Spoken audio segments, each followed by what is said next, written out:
Isip ko po yung sarili ko, ba't ginaya ko po si mama, yung mga kinakain niyang maalat, kape, ganun po. Parang dapat po pala umiwas po ako sa ganun. Umaga pa lang, abala na sa mga gawain sa General Trias City Hall ang utility na si Luisito o Louie. Sa sipag at bilis niyang kumilos, walang mag-aakala na mabigat ang kanyang pasanin. Sariwa pa sa alaala ni Louie nang dumating ang unang malaking pagsubok sa kanyang buhay. Noong pong 2023 ay binaha po ang bahay namin. Nag-iba po yung kalahati niya. Dahil na rin sa kanyang pagsisikap, unti-unti ring naipagawa ang bahay. Lingid sa kanyang kaalaman, may mas matindi pa palang pagdaraanan ng kanilang punting tahanan. Ngayon po, pagdating po ng 2024, bumaha po uli siya. Na-wash out na po yung bahay namin. Nung binagyo kami ng 2024, nasa event po kami noon. Hindi ako makauwi dahil baha na po. Pag-uwi ko sa bahay, nakita ko na yung bahay namin, gumuho na siya. Halos lahat po ng gamit namin, nadala, mga washing machine, TV, ref, mga damit namin, dala po sila lahat. Sa tulong ng LGU ng General Trias, suwerteng nabigyan pa rin ng matutuluyan si Louie at ang kanyang pamilya. Subalit, kasabay naman ito ang pagkakasakit ng kanyang misis na si Rowena. Na-diagnose siya ng kidney disease. Dialysis po siya ng 3 times a week. Kung gaano kabilis na nadali ng baha ang kanilang bahay nung bumagyo, ganon din kabilis na pinahina ng sakit ang asawa ni Louie. June 2025, tuluyan na itong binawian ng buhay.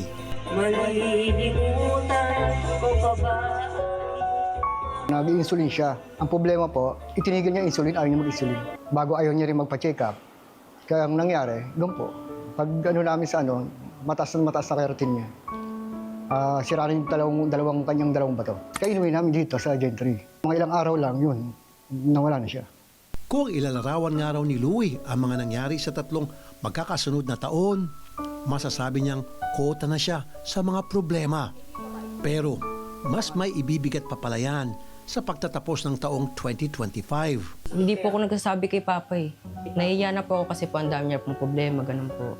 Kakamatay lang po ni Mama, sasaway pa po ako, ganun po. Ang 18 taong gulang na bunso ni Louie, matagal na palang may iniindang karamdaman. Pero dahil sa laki na naging gastusin nila sa kanyang ina, pinili ni Roxel na itago ang kanyang kalagayan mula sa kanyang ama. Parang months na po yata yung naramdam kong ganun. Sa school pa lang po naliliw na po ako, ganun po. Kapag naglalakad po, parang hiningal po, ganun.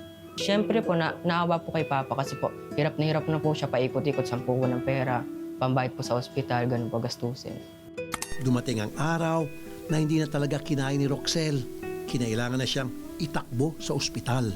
Sinabi ko po kay ate na sugod na po ako sa ospital. Tapos yung pagdating po namin sa ospital, sabi po, kumpay na raw po. Tapos yung nalaman namin, sakit na po sa kidney. Sa sunod-sunod na unos na dumating sa kanilang buhay, ang pitaka ni Louie, said na naman. At ang kanyang pag-asa, malapit na ring matuyot. Sumasahod po ako ng 14 plus po a month.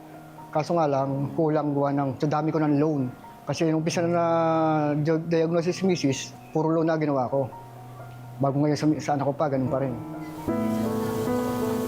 Dumating sa puntong napapatanong na lang si Louie kung mahal pa ba siya ng Diyos. Masakit pong isipin. Magkatanong na lang kayo kay Lord, bakit ganun naman? Kaso sabi nila, pagsubok. Kaya binigay sa'yo para lumaban. Kaya mo yan. Loob ng 3 taon, halos kinuha sa kanya ang lahat at ang pinakamasakit, ang pagpanaw ng kanyang kabiyak. Sa mga panahong lugmok na lugmok si Louie, wala siyang ibang naalaala kundi ang pagiging maasikaso at mapagmahal ng kanyang asawa. Yung pag-aalis ko ng bahay, Pa, ingat ka, I love you. Ganon. Yung lagi niya paalala, mag-iingat ka lagi. Hanggang sa mag-PM siya mag-cellphone. Pa, nasaan ka, mag-iingat ka, kumain ka na ba? So ngayon, wala na. Wala nang nagpapa sa akin na, Pa, kumain ka na ba? Pa, kamusta ka na? Kung ako buwi ng bahay, sabi niyan, pauwi ka na ba? Sige, pag-itimpla na natin ng kape at pag-aahin na kita. Ngayon po, wala na. Pag uwi sa bahay, sariling sandok ko na lang, sariling luto, gano'n. Kahit si Roxel, na pinapahirapan na ngayon ng sakit, miss na rin daw ang kanyang ina na madalas niyang kabanding nung nabubuhay pa ito. Lagi po nag-uutos po sa akin yun eh. Close na close ko po yung mama ko. Tapos yung inutusan ko po siyang masahihin, gano'n po. Si mama po kasi maganda po yung boses. Tapos ako naman po parang tinuturuan. Si mama po mahilig po mag-video ng mga karaoke niya, gano'n po. Hindi mapigilan ni Roxel na sisihin ang sarili sa pagkakaroon ng parehong sakit sa kanyang namayapang ina. Kasi sinisi ko po yung sarili ko, ba't ginaya ko po si mama, yung mga kinakain niyang maalat, kape, gano'n po. Parang dapat po pala umiwas po ako sa gano'n. Pero dito sa kapatid mo, hindi kami papayag na walang happy ending ang mga istoryang ibinabahagi namin sa inyo. Para mas malinawan muna ang lahat sa kinakaharap nilang suliranin, pinabuti namin kumonsulta sa espesyalista tungkol sa sakit ni Roxel. Ang chronic kidney disease o yung tinatawag nating CKD, ito yung pangmatagalan pero progresibong sakit sa bato hanggang sa pumalya na ito ng tuluyan. Ginagawang pamalit ng dialysis yung function ng kidney tulad ng paglilinis ng dugo, pagre-regulate ng tubig at pagre-regulate ng asin. So kumbaga o yung dialyzer, yun na yung parang hinihiram na kidney ng pasyenteng may CKD. Yung mga kadalasang kinakain naman ho kasi natin, hindi naman ho talaga siya yung totally nagiging trigger para magkaroon ng CKD. Pero kung ikaw ay nasa lahi mo, nasa genes mo, o kaya ikaw ay may diabetes, hypertension, then magbabago dapat yung lifestyle o yung mga food choices mo. Noted, Doc, sa lahat ng mga bilin mo.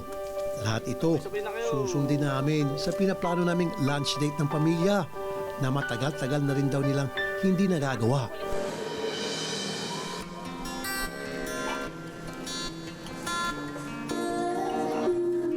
Kitang-kitang pag-enjoy ng pamilya.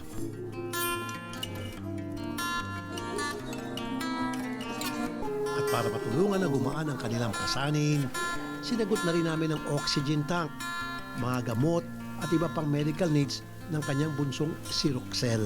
Supplies natin galing yan sa Golden Horse Medical Supplies. Yung groceries galing kay Senator Raffy. Tapos bukod dyan, Kuya Louie, nagpadala rin si Senator Raffy ng additional financial assistance, pambili rin ng gamot ni Bebe, tapos kung ano pa yung ibang kakailanganin ng pamilya po ninyo. So ang good news nga natin, maraming salamat nga kay Senator Tulfo at nabalita ko na natulungan si Louie. Yung GSIS sa loan pala niya, binayaran mismo ni Senator Tulfo.